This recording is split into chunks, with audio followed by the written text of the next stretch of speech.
Hai, nak sambung perkongsian tentang trainer, jadi trainer kan. Ada lagi tanya kan, macam mana jadi trainer ni? Mantap, macam menarik je. Memang menarik sebenarnya. Okey. Tapi saya punya sambungan daripada perkongsi saya sebelum ni tentang trainer ni, tentang topik yang kita nak jadi trainer ni. Bagi saya, ideally topik yang kita nak jadi trainer, kita nak jadi buat latihan tu, buat training tu, sebaiknya topik yang kita ada hands on experience, kita ada pengalaman melaksanakan ataupun practical experiences tentang topik itu. Kenapa penting benda ni? Sebab bila kita ada practical experiences, maksudnya kita boleh relate our training content yang kita punya lecture tu, classroom tu, into the implementation ataupun practical. Jadi training tu akan jadi lebih not just teori, akan lebih nampak lebih interaktif. So participant akan nampak how to relate the theoretical part, the notes tu, into real actions. Itu penting. Sebab tu kebanyakan trainer yang lebih so-called, yang lebih ada high demand ni, okay, dia akan rate dia pun akan lebih tinggi. Sebab apa? Mereka ni biasanya orang yang berpengalaman. Mereka not just berpengalaman dalam bidang tu, mereka not just competent, some of them tu memang validated, memang dia professional engineer, dia got certain competency certificate in their own area lah. So memang macam tu.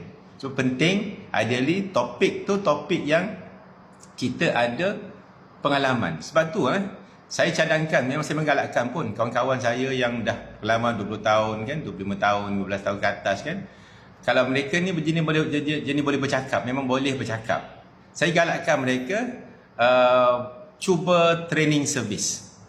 Even some of them, kalau mereka tak ada company untuk platform pun, saya offer my company untuk jadi saya punya trainer. So supaya mereka boleh somehow give back to the society their knowledge. But training adalah satu cara kita nak give back our experience tu through a proper channel, di mana orang boleh belajar dan orang boleh datang kelas, orang boleh and then they can apply the knowledge untuk kebaikan yang lebih besar lah, untuk sambung kebaikan daripada practical part of our knowledge yang kita share dalam training tu. Saya galakkan. Okay, itulah topik, memang kau boleh topik yang dia ada practical experience.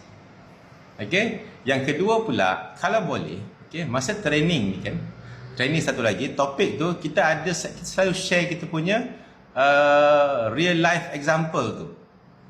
Okay, real example, kita banyak buat practical exercise.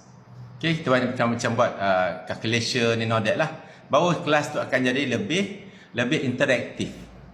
Okay, galakkan. Sebab bagi saya, kalau macam adult learning kan, pembelajaran dewasa ni, dia perlu beri peluang untuk participant ni bercakap, okay, ataupun berbuat sesuatu, daripada mereka hanya datang kelas hanya untuk mendengar.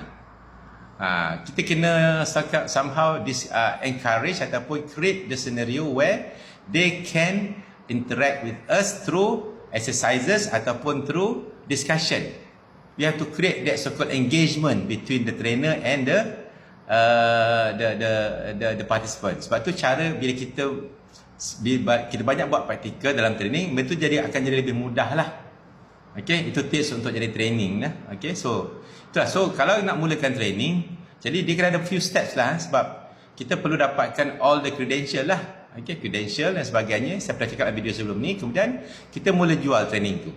Okay, tapi kita jual training, kita jangan jual topik tu kadang-kadang kita ni asyik jual training. Saya buat training ni, so this is the best training. Tak. Kita tak jual topik tu. Okay? Kita jual what normally kita try to market, how kita try to sell the training. Kita akan sell, if you come to this training, how this training will benefit you.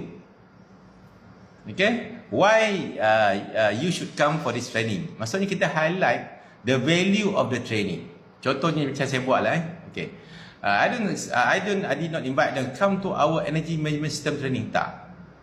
Okay, for me, the other way around. Contohnya, okay, if you want to comply to the EECA 2024, okay, our training will provide you with the knowledge and know-how on how to comply to the ECA 2024. Especially if you are energy users, okay, consuming large energy consumers.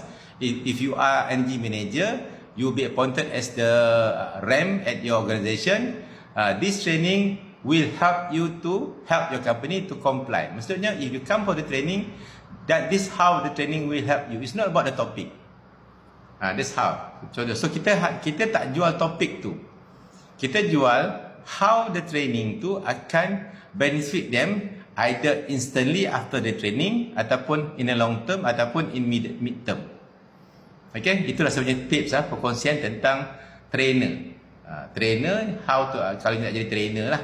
Okay, insyaAllah nanti saya akan kongsi lagi lah tips sebagai trainer. Sebab saya dah buat training industri ni, okay, lebih 20 tahun dah. Lebih 20 tahun.